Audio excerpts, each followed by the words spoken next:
Today here with me is Isabel Brouwer. She's the director of DutchBasecamp. Welcome. Thank you. Thanks for having me.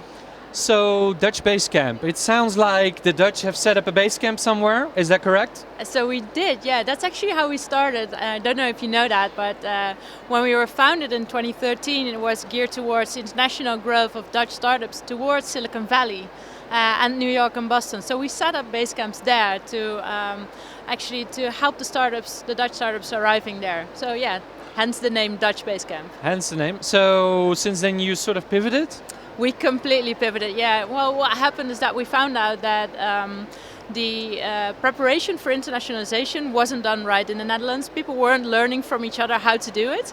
So when you have a really warm network, you only want to introduce fully prepared people to them, right? Because you don't want them to be opening doors for people who don't actually know what they're doing there. And what we found is that there were too little actually completely ready who made a very rational choice of going to some place where they really thought, did a lot of market research, etc.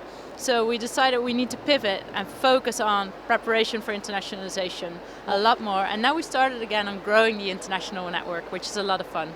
So yeah, you had to take a step back basically. Mm-hmm. So how are you now helping startup founders, scale-up founders becoming an international success? What kind of steps do you need to take? So we start with preparing them by offering masterclasses.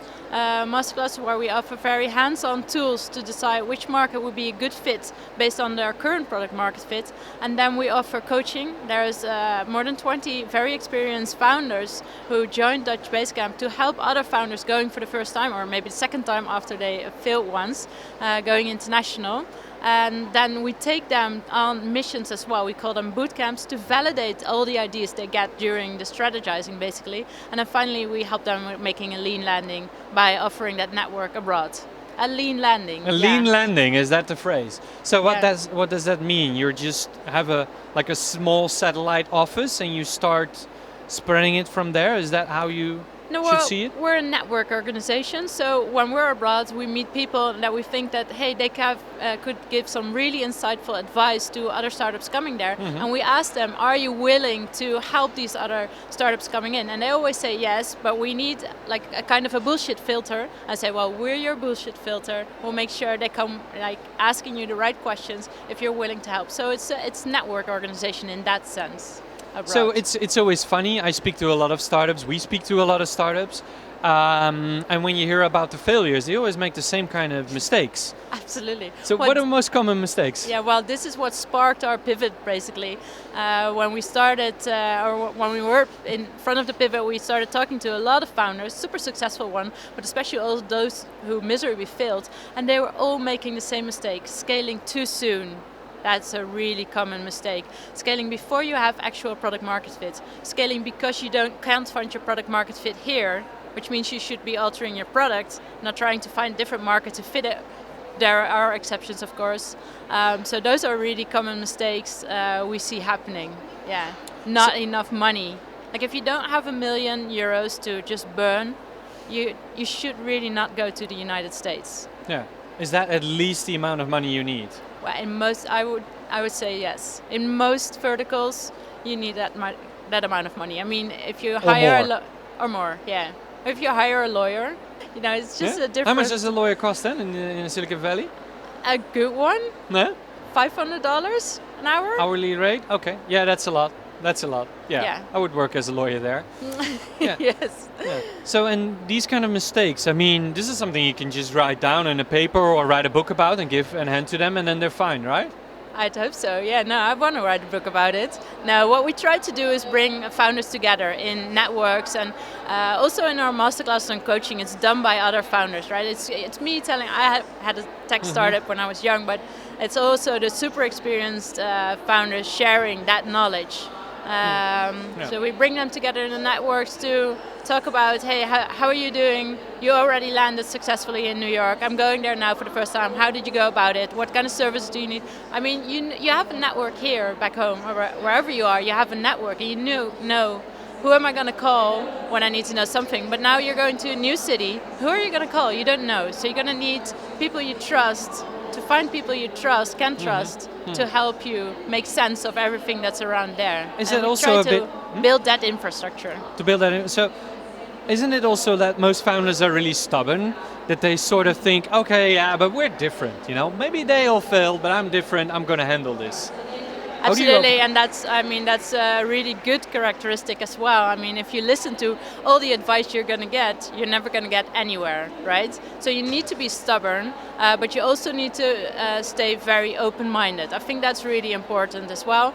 And the thing is, what's typical for the entrepreneurs as well is that they see opportunities everywhere. There are opportunities everywhere, but you need to focus. And especially as a startup founder, because your budget tends to be very limited.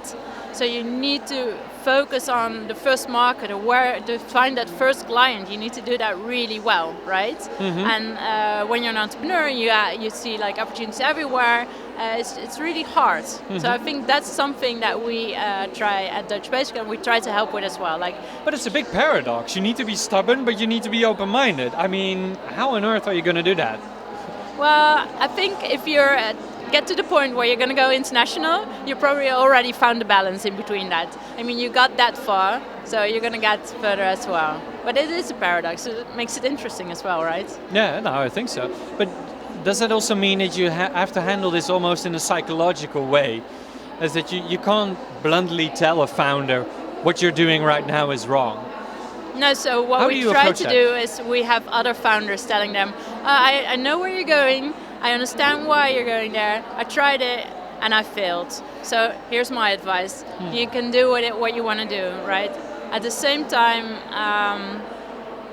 the learning curve is just really important, I think. And we need to learn also from those who went before us in general. So I think that's really important that we share the stories as well. It's paying it forward, right? And that's, I think, really important for us. Do you notice as well, because we speak to a lot of founders and we also see a lot of successful founders, but we also see the failing founders. I somewhat get like a sixth sense almost of who has the right DNA. Do you have that same thing? That you almost sense that, okay, this person has something extra? No, Is that possible? I don't know. I'm sure it's possible, but I think I'm a very positive person, so I see opportunities in everyone, and I think no, I don't have that sixth sense. Actually, would be great to have that, right? You would be a great investor. Yes, I wish I had it. Yeah. So, and this is maybe another topic. You know, you see so many companies. It would be like almost kind of normal to evolve DutchBasecamp into sort of like what Project A is doing in Germany or other VCs are doing, is more of a build a company, like a venture builder, rather than, and maybe even also with some VC money behind it. Is that something that you might see in the future, or is that maybe too far-fetched? No, I think we need to, like every startup founder, we need to focus as well and just be really good at what we're doing, which is helping startup founders to scale internationally by offering them the masterclasses, the coaching, the boot camps, and kind of stick to that for now. I just want to get even better. Yes, we need to focus. I want to get even better at that. So practice what you preach, right? Yeah, exactly. No, but I'm the same, you know. I always have tons of ideas, and I think I drive the team crazy with it. Yeah. Although they don't even respond to every idea I put out there anymore, so that's good. Yeah, they're managing me more than I'm managing them, which is courtesy of hiring really good people. Yeah, no, exactly. I mean, you're a good leader if your people are more smart than you are, right? Exactly. Yeah. Well, then that works. Yeah. So to conclude, what are the 3 key takeaways that every founder that's watching this should realize when they're growing internationally, to summarize? Yeah, don't go too soon. Have good budget. Prepare yourself very well. Yeah. Those are 3 already. Yeah, but I'm thinking like there's a lot more. How should I prioritize? But I think too soon is so common. And that's if you just don't go too soon. It's like the rug that ties the room together. I mean, if you go too soon, everything else doesn't matter. No, but look at it. If you have like a normal division of people, right? And often people have their product market fit, they think, with the early adopters. And then they start going international already. Whereas you don't really have product market fit until you also have reached that early majority. And that's those are clients are a lot harder than the first ones, because they're going to accept that something is 90% ready, you know, and it needs to be 120% ready. And that's when you really have product market fit, and that's the moment when I think you should start scaling internationally as well. Until that time, your team is going to need you here to fix getting that early majority as well. Because when you go as a founder, when you go international, it's really hard to keep managing the team back home as well. You need to have all these systems in place really comfortably, I think. And that's hard because, scaling international is a lot of fun as well. Yeah. So you want to go out there and you want to share with the world this great idea you have. And I understand. So what we try to do, again, at DutchBasecamp is put some kind of rationale behind all that energy and enthusiasm and opportunities the entrepreneurs see everywhere. We try to just help them focus that a bit. So that they make the right decision.